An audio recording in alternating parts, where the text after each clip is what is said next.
actualidad es profesora de Antropología Social en la UDG, Universidad de Girona, y su línea principal de investigación es la historia cultural y política del turismo en Barcelona, así como también investigar sobre los usos turísticos del patrimonio cultural. Ha participado en proyectos de investigación competitivos, proyectos de transferencia de conocimiento y proyectos de cooperación científica. Cuenta en su haber con decenas de publicaciones de impacto y con tantas obras de divulgación e investigación académica.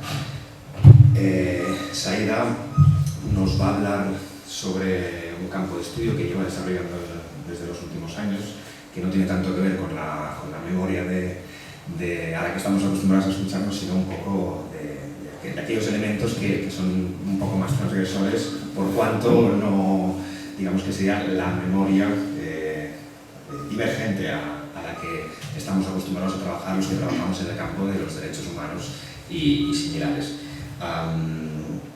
El título de la ponencia es Turismo, Guerra y Dictadura, apuntes históricos. Saida, te escuchamos.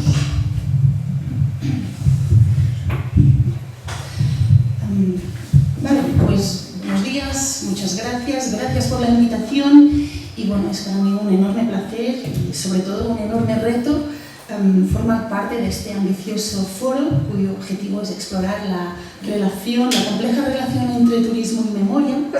El azar ha hecho que sea la primera en exponer, con lo cual la presión es aún mucho mayor. El azar también ha hecho que no pueda quedarme en las sesiones de la tarde. Mañana pido disculpas a los compañeros que van a presentar sus trabajos y en este sentido quisiera agradecer públicamente a Irache, a David, su flexibilidad para encajar mi ponencia en el programa. Bueno, no puedo empezar la sesión sin antes advertir que en realidad no soy experta en el turismo de memoria, de modo que no voy a hablar directamente de esta intersección.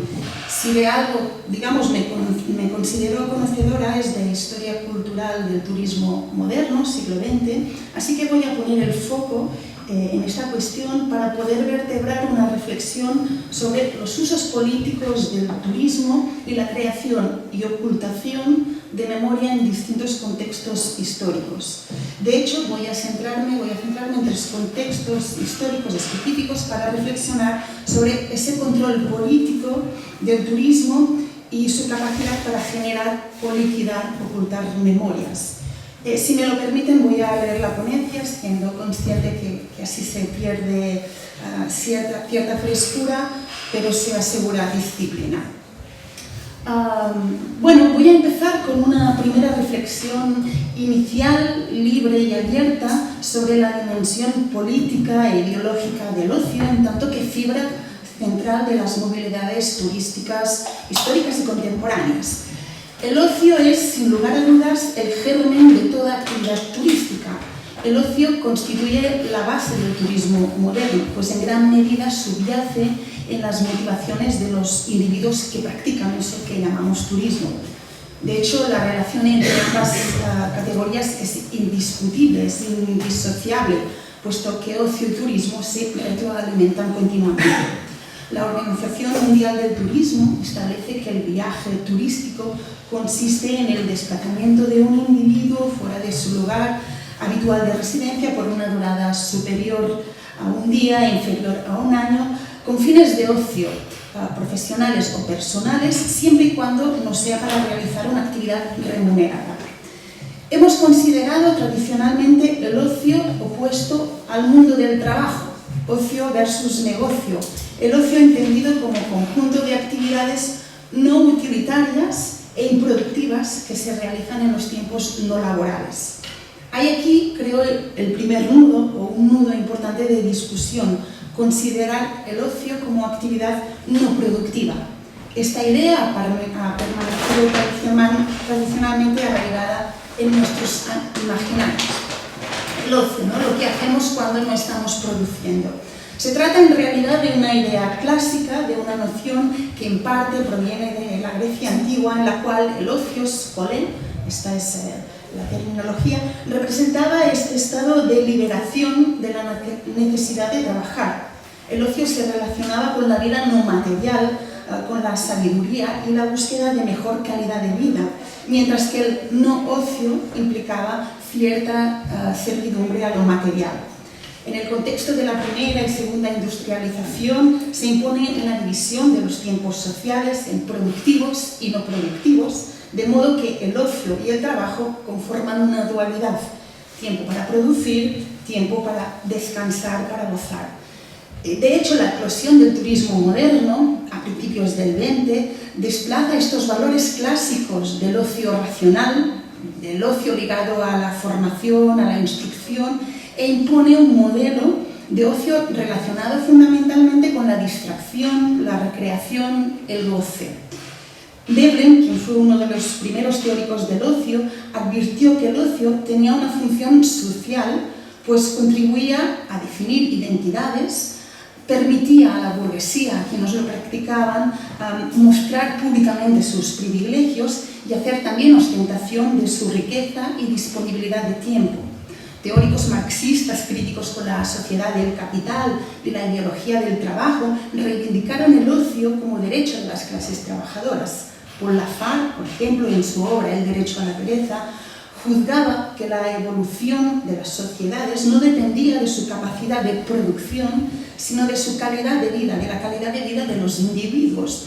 De modo que una mayor disposición de tiempo libre y de ocio repercutía en la mejora de las condiciones de vida de estos individuos y, en consecuencia, en la evolución de la sociedad. Fue su obra un alegato en favor de la conquista popular del ocio. Bueno, la genealogía del ocio ligada al turismo es profunda, extensa, no me voy a dedicar a ello. Podríamos seguir hablando de los teóricos del Fordismo, de los postmarxistas de los 60, 70 y sus críticas al ocio y al turismo como un mecanismo de control social, y a los trabajos más contemporáneos, muchos que ahondan en el análisis del ocio y su papel dominante en las economías y formas de vida occidentales. En cualquier caso, no pretendo seguir por ahí, eran solo unas ideas muy iniciales, no pretendo seguir con esta senda de teorías, tan solo aporto un par de consideraciones más a propósito del ocio para conectarlo con lo que nos interesa, que es el turismo de memoria. Bueno, en la actualidad el ocio merece un reconocimiento social positivo, está asociado al capital cultural de los individuos, de las sociedades, digamos, occidentales. Más que un derecho, como postularon estos primeros marxistas, parece concebido como una obligación social. Incluso su ausencia puede ser percibida como una anomalía o un signo de pobreza económica y cultural. Y no solo esto, el ocio actúa como marcador de calidad de vida de los individuos. Diane McCannell, un antropólogo clásico, finales de los 90, sostenía que en las sociedades modernas la economía ya no representaba la única recompensa al esfuerzo del trabajo, sino que el ocio también se consideraba una recompensa al trabajo. Es decir, el ocio era a todas luces una actividad recreativa y productiva al mismo tiempo. Bueno, difícilmente podemos conceptualizar, practicar el turismo sin asumir que el ocio, en sus diversas formas y facetas, atraviesa todas y cada una de las prácticas turísticas, incluso aquellas que se producen en lugares de memoria. El componente recreativo está presente en mayor o menor intensidad en las visitas turísticas que se dan en estos espacios de conflicto, posconflicto, lugares en los que se conjuga trauma y recreación, dolor y memoria, pasado y presente. El turismo memorial conforma un campo de relaciones que va más allá de las lógicas consumistas y económicas. Se trata de una práctica o modalidad turística que de algún modo está ligada a valores relativos a la conmemoración, reparación, justicia, pero insisto, no debemos desligar tampoco estas prácticas de las experiencias de ocio. Bueno, no todos los visitantes a los espacios de memoria son turistas y no todos los lugares de memoria generan dinámicas turísticas. En cualquier caso, si quienes visitan un lugar de memoria son turistas, estos lo harán en el marco de esta burbuja de ocio, goce y placer. Bueno, el fomento del turismo obedece siempre, lo sabemos, a intereses gubernamentales, políticos, sectoriales, económicas, entronca con objetivos de desarrollo y planificación territorial, prestigio y posición de los territorios. Y asimismo, este turismo favorece la creación de discursos de identidad y alteridad al mismo tiempo. Y a manos de gobiernos y estados, el turismo constituye una herramienta política, tal vez una palanca para propulsar otros fines. Y es este hilo el que voy a presentar. A continuación, por lo tanto, presento una reflexión sobre estos usos políticos del turismo, en el contexto de guerra, posguerra y dictadura, para ilustrar esto, en qué medida el turismo es utilizado para difundir determinadas retóricas de identidad y determinadas miradas a los hechos del pasado. Para el caso español es muy relevante tener en cuenta la función que ha jugado el turismo en términos de proyección internacional del país, del pasado y de la identidad del país.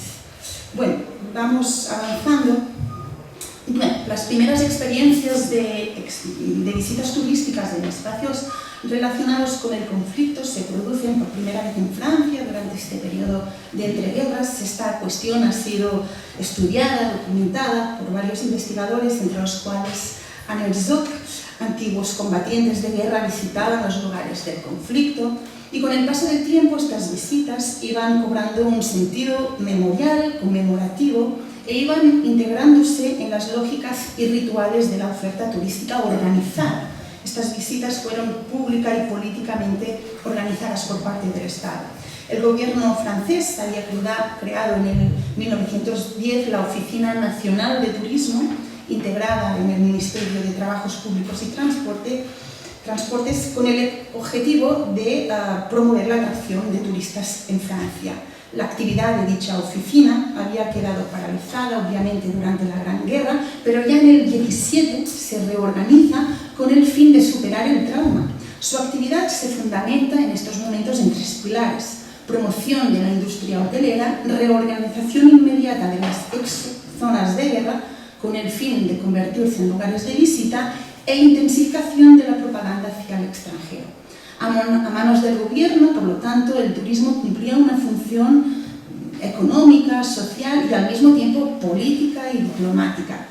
Esta oficina elaboró un informe en el año 19 centrado en demostrar el interés turístico de estas zonas devastadas de guerra y, en palabras del director de la misma, decía: debemos preocuparnos de conservar los restos de guerra. Preciso se hace que subsistan en nuestro suelo para la enseñanza del mundo las huellas de las batallas gigantescas que en él se han librado. Es necesario mantener en su estado actual las organizaciones de ataque y defensa, recuerdos gloriosos en los cuales han vivido nuestros soldados tantos años de sufrimiento y heroísmo. El informe incluía una propuesta de itinerarios en automóvil para visitar los señales imborrables de la gigantesca contienda, cito literalmente. Se planificaron visitas de intelectuales, periodistas, etc. Y también la guía Michelin contribuyó a la activación turística de estos lugares, del mismo modo que compañías ferroviarias editaron material de propaganda de los lugares de guerra. En una escala muy distinta, algo parecido quisieron hacer algunas poblaciones españolas, claro, sin contar con zonas de guerra por aquellos tiempos, sin contar con lo que a todas luces se presentaba como un recurso turístico singular. Aún así, la estrategia debía ser la misma. Los promotores turísticos de Barcelona, por ejemplo, lo tuvieron claro. El Estado español, decían, debería conceder al turismo la importancia que merece. Acabada ya la guerra, las naciones todas que sufrieran tan tremendo azote se esforzarán en atraerse a los turistas de todo el mundo, a cuyo efecto intensificarán la propaganda de sus bellezas naturales acrecentadas por el interés que ofrecen las regiones devastadas y los campos de batalla. Subrayo, acrecentadas por el interés que ofrecen las regiones devastadas y los campos de batalla. Era la oportunidad del turismo, que se vislumbraba como una oportunidad económica y cultural para poner en valor cuestiones de identidad para el desarrollo económico. Era el uso político del turismo. Un paisaje devastado podía conferir atractivo turístico. Lamentablemente, España no tardaría mucho, no tendría que esperar mucho tiempo para convocar turistas en zonas de guerra. Bueno, durante la Guerra Civil Española, el sistema turístico español, emergido durante el primer tercio, se desmorona. Resisten algunas prácticas turísticas individuales vinculadas a experiencias tradicionales de veraneo y excursionismo en ámbitos locales alejados del frente y, por ejemplo, ciudades como San Sebastián, convertida en ciudad de retaguardia que sirve de refugio a personas cercanas al régimen, mantiene cierta actividad turística relacionada con el veraneo durante los años de la guerra. En el contexto de la contienda aparecen nuevas prácticas turísticas, el denominado turismo de guerra. Y una de las modalidades de turismo de guerra son los viajes espontáneos, individuales, familiares, a los frentes de guerra. Se trataba de excursiones que empezaron a practicarse nada más estallar la contienda. Los protagonistas eran fundamentalmente personas motivadas por la curiosidad. La Sierra de Guadarrama, por ejemplo, fue un destino típico de este tipo de excursiones de proximidad, aunque las autoridades de la República, de hecho, enseguida las prohibieron por miedo que los vehículos utilizados viajasen espías. Hablar de turismo durante la Guerra Civil Española es hablar sobre todo de propaganda y control político. El turismo los dos bandos en conflicto utilizarán sus servicios de turismo a diferente escala para las respectivas causas, sea un turismo de propaganda, político, que nada tendrá que ver con esta noción del ocio, y de hecho conviven dos modelos turísticos con una fuerte, insisto, repercusión, orientación política y propagandística. Los bandos enfrentados promueven un turismo político, una forma que, como decía, que nada tiene que ver con el ocio y el recreo, ni apenas con fines económicos, puesto que su propósito tiene que ver con los valores, las causas de quienes lo impulsan. En las dos Españas antagónicas, republicanos y sublevados, utilizarán el turismo para conmover, para convencer. Por su parte, el gobierno republicano invita a periodistas, personalidades extranjeras, simpatizantes con la causa, con el objetivo de crear, una conciencia internacional sobre la guerra civil. Se trataba de una forma de hospitalidad, de turismo, con un fuerte control político. Turistas que, por supuesto, siempre iban acompañados con guías intérpretes del gobierno. Además, mediante la edición de folletos y carteles, el gobierno denunciaba la destrucción, el maltrato que sufría el patrimonio artístico del país. Bien, sin embargo, nos fijamos, y aquí voy a poner más el foco, nos fijamos más atentamente en el caso del gobierno sublevado, cuyas iniciativas turísticas y propagandísticas nada tenían que ver, ni en su fondo ni en su forma, con las que llevó a cabo la República. Los franquistas organizaron una gran campaña de propaganda política, una campaña sin precedentes, tal como apuntan diversos autores, una campaña en la que arte, turismo y tragedia formaban parte de una misma estrategia. En 1938, el gobierno de Burgos impulsará las denominadas rutas de guerra, consideradas el único ejemplo de la historia en el que un gobierno organiza rutas turísticas comerciales guiadas en una zona de guerra activa. El turismo en zonas de guerra, incentivado oficialmente y financiado por instituciones y gobiernos, constituye una modalidad de turística excepcional. No es una práctica de turismo que se produzca sobre la herida. Su objetivo no consiste en cicatrizar, su propósito es el de difundir un determinado mensaje político sobre los acontecimientos, con lo cual aquello más relevante no es lo que se muestra, sino lo que se explica. Las rutas de guerra puestas en marcha por la España nacional entre el 38 y el 39 son una modalidad de turismo político cuyo análisis nos pone en evidencia las bases técnicas de manipulación de la realidad y las diferentes formas de explicar un paisaje y unos hechos, en este caso el paisaje devastado por la guerra. Bueno, los hechos. Enero del 38 se crea en Burgos el Servicio Nacional de Turismo de la mano de Serrano Suñé. Estará al frente de este servicio Luis Antonio Bolín Guitwell, que era abogado, periodista, un franquista convencido y un consumado propagandista, en palabras de Carlos Larrenaga, historiador vasco. y estará al frente del CNT, que Bolín tenía contactos con grupos políticos afines ingleses y tenía mucha experiencia técnica en el campo del turismo y la propaganda, de modo que pudo inventar estas denominadas rutas de guerra, itinerarios a los monumentos y lugares de guerras con aras de legitimar el gobierno de Franco. El objetivo principal era precisamente presentar los lugares más relevantes de la cruzada, servir de medio de propaganda de la causa y ayudar a la obtención también de divisas extranjeras. Lo primero que hizo Bolín al asumir la dirección del Servicio Nacional de Turismo fue informarse del estado de las carreteras, de las oficinas de información de las zonas controladas por el franquismo y conocer también la oferta, los servicios de transporte de estas zonas.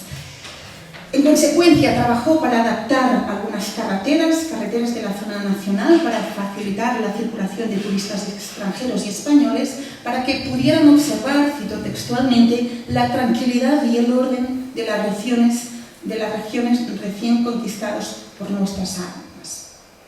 Se planificaron un total de 4 rutas, la ruta del norte, la ruta de Aragón, la del centro y la de Andalucía. Su principal función era la de difundir la versión nacional de la sublevación militar y con la ruta se pretendía demostrar que gracias a la guerra los españoles volvían a vivir en paz. El Servicio Nacional del Turismo se reservó el derecho de explotación de estas rutas. La revista Aragón publicaba en junio del 38 un reportaje sobre estas rutas. En plena guerra, por primera vez en la historia, se habían organizado estos viajes por rutas de guerra que han de contribuir poderosamente a desvanecer las falsedades lanzadas profusa y constantemente por nuestros enemigos de dentro y de fuera, restaurando el prestigio de España ante los extranjeros que nos visitan y sirviendo de propaganda viva de nuestros valores raciales, de la belleza de nuestro país y ejemplo también del heroísmo de los españoles en esta guerra por la independencia, etc. No sigo porque no nos gusta.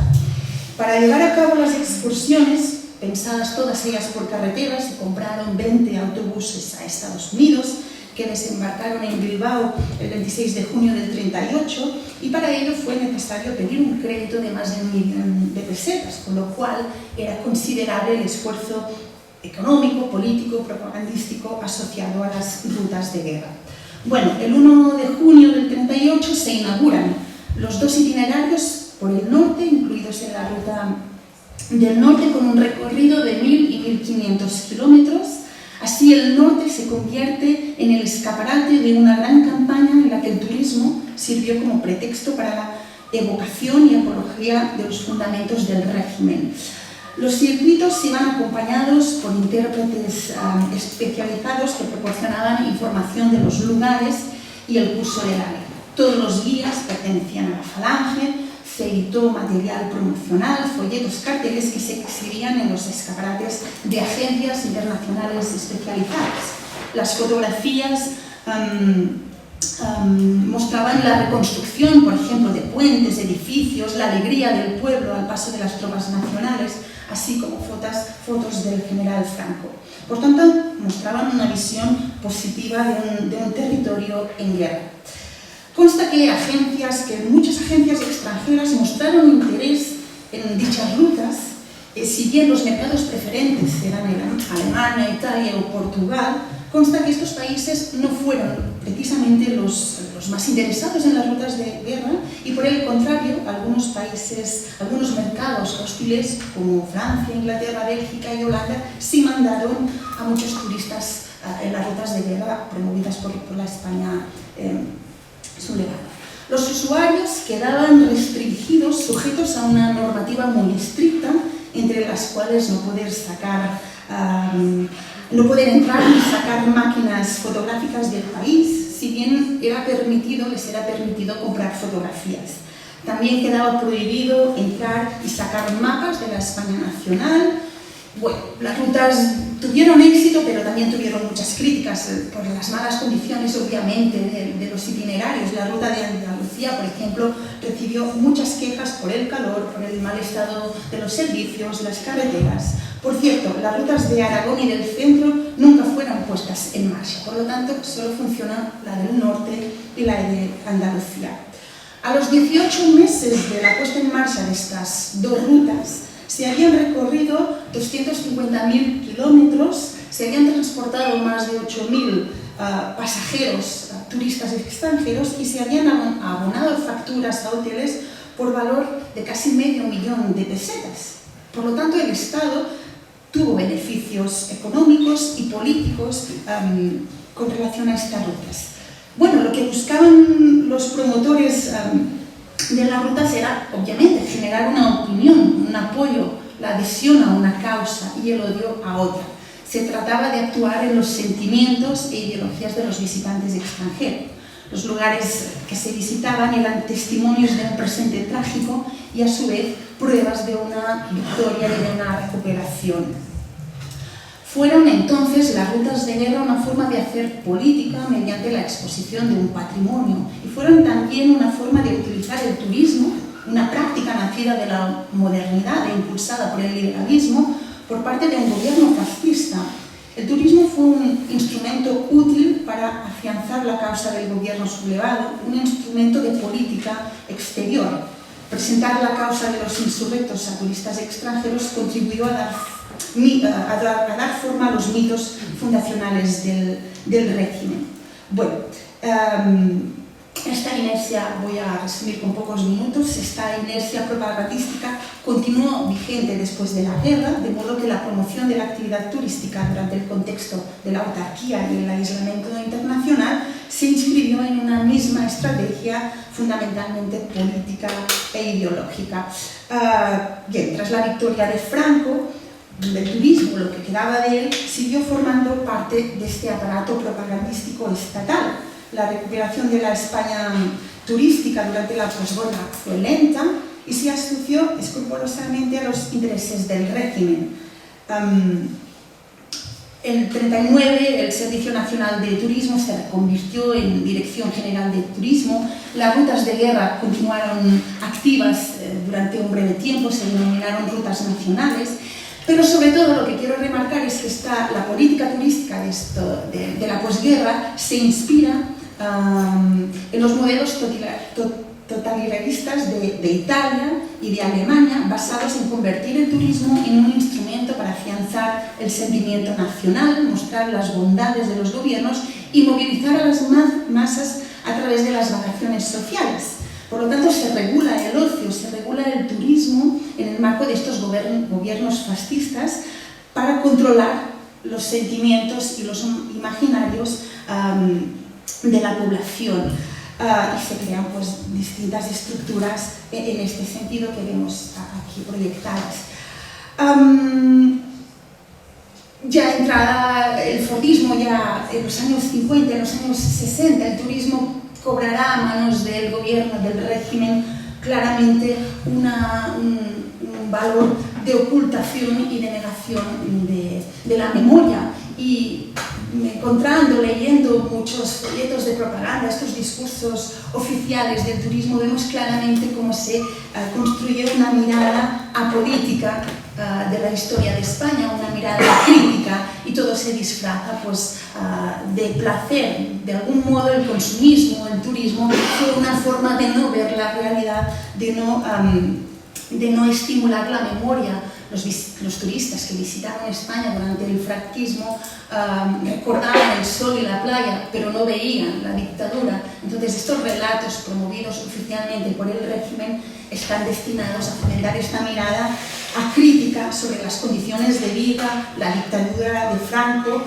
Por lo tanto, este turista foráneo no veía el problema y en sus memorias nunca recordaba pues, lo que era que existía una dictadura.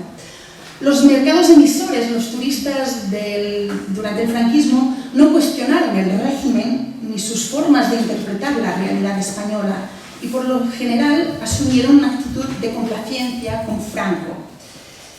El turismo sirvió a manos del gobierno franquista para anestesiar y despolitizar la realidad española y la dictadura que la sostenía. El turismo tuvo este enorme potencial político, fue útil para justificar el desarrollo, la apertura y legitimar el propio régimen. ya estoy para finalizar, la dictadura del turismo es esta estructura de desmemoria, puesto que sirve para vaciar de memoria y de conciencia. El turismo es un dispositivo para neutralizar y naturalizar, para olvidar. El turismo fue oportuno en este sentido y el olvido, como sabemos, el olvido y el turismo fueron uno de los mayores éxitos de la dictadura. Y ya como el tiempo me atrapa, no sigo más con esta senda. Espero haber presentado con claridad estas ideas de desmemoria, de algún modo de control político del turismo a manos de tres contextos distintos. Y muchas gracias.